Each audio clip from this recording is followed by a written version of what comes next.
Welcome to my presentation on why innovation is critical to survival in business, and why, in fact, innovation is a form of evolution expressed in modern terms. My name is Jim Flynn and I'm an Innovations Manager at Gale Limited, a Scottish technology company specialising in continuous improvement software tools. Today I'm going to propose that companies and organisations are subject to the same natural laws we see all around us. I'm also going to put it to you the proposition that organisations need to innovate or die, as natural laws affect organisations as well as the organisms in the natural world. Let's start by looking at the law of natural selection. In any natural system, organisms are challenged by environmental conditions and competition for resources to be able to survive and grow in number. It's a well-known fact that variations in the population, or adaptations, give a crucial advantage when conditions suit these adaptations. In nature, such adaptations occur over long periods of time and give most species a fighting chance of survival in our ever-changing world. The main point here is that those organisms that can adapt to the changes in their environment survive and prosper and go on to give more to their species. Those that don't adapt die. That's a serious lesson from nature, but how does this natural law apply to organisations? The natural law of selection applies in the sense that organisations and businesses are actually networks of people who are in turn organisms. Take this principle to another level and we can see that by extension, economies are networks of organisations. The implication of this is that natural laws apply to organisations and businesses since they are made up of people. This means at every level, people, organisations and economies must continually improve or die. In nature, any organism, including our own, is subject to a natural growth curve that ultimately will result in death. The fossil record tells us that every species dies off eventually. All species die when some catastrophic change occurs that the organism can't adapt to fast enough. The growth curve can be applied to any species of organism on Earth and is characterized by an initial growth in terms of numbers of organisms. Growth only occurs when conditions support its survival and reproduction. When resources such as food, water and shelter are plentiful, organisms grow in number rapidly until their sheer number begins to become unsustainable and resources become scarce. At this stage, a number of outcomes are possible depending on how the organism can adapt to the challenges it faces. It may die off completely and become extinct. A portion of the population may survive and migrate to find new resources to be able to survive. A number of hardy individuals may adapt to the new situation and outlive the rest in order to be able to live on the remaining resources while the natural system recovers. It is at this decision point where the adaptation or innovation in the species comes to light, and where this is the case, a new growth cycle can occur. Let's look at some real examples of evolutionary innovation in today's economic climate. The world humans live in is changing more rapidly now than at any other time in our history. This is being driven by competition in the technology sphere. We see book companies closing and companies that produce e-book readers and tablets moving into this market and thriving as the conditions for their growth become more abundant. We have highly successful mobile phone companies standing by and watching their market disappear overnight to smartphone manufacturers. Traditional banking companies are giving way to online payment companies.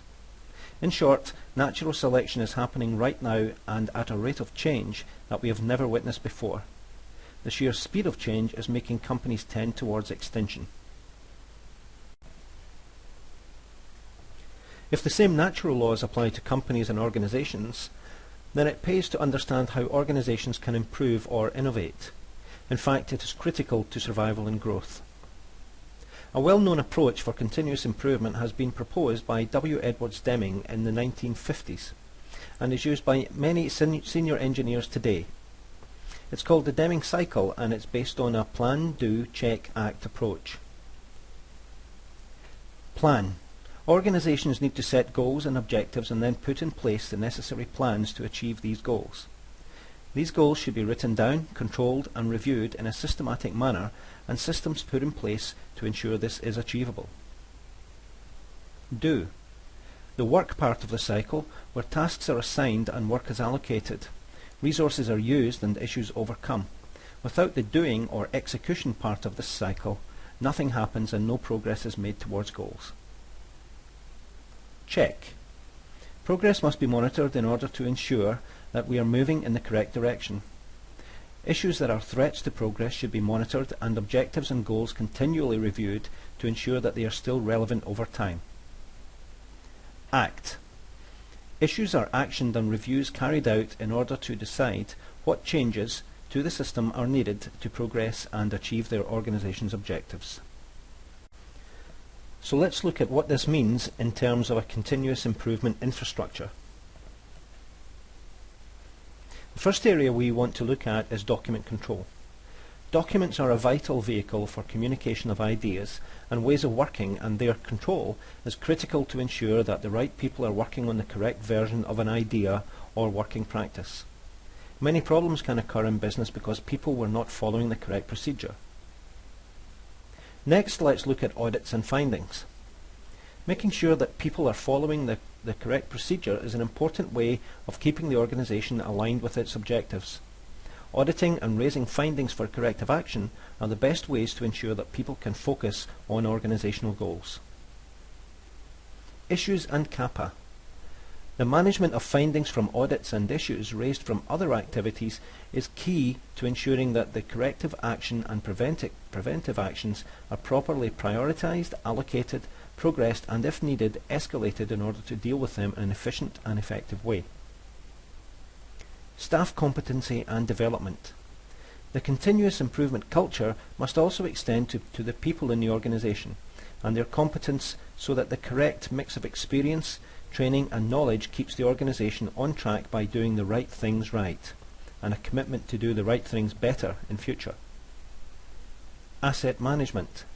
Having the best tools for the job, ensuring that they are in good working order and knowing when to replace them with more effective and efficient tools is key to good operational efficiency. Good asset management is therefore critical to keep the organization in good shape. Supplier management. The quality of goods and services the organization uses are critical to the quality of the end product and service that it delivers to its customers. So suppliers need to be part of the continuous improvement cycle in order to remain competitive and adaptable. Incident report management. When things go wrong, it's important to enable easy reporting from different perspectives and investigate what went wrong so that the root causes can be eliminated, thus reducing future incidents. Learning from incident analysis is also a key component of a continuous improvement culture. Risk management. Risk tends to be the domain of specialist risk managers. However, to be truly risk aware is to have an organization that is fit and healthy and makes better informed decisions moving forward. Therefore, proactive management of the risk cycle, along with a widespread understanding of risk at all levels within the organization, is a key competitive factor that allows organizations and companies to adapt faster to changes in their environment. Mobility and accessibility. Today, more than ever, organizations need to be able to react faster, no matter where its employees are.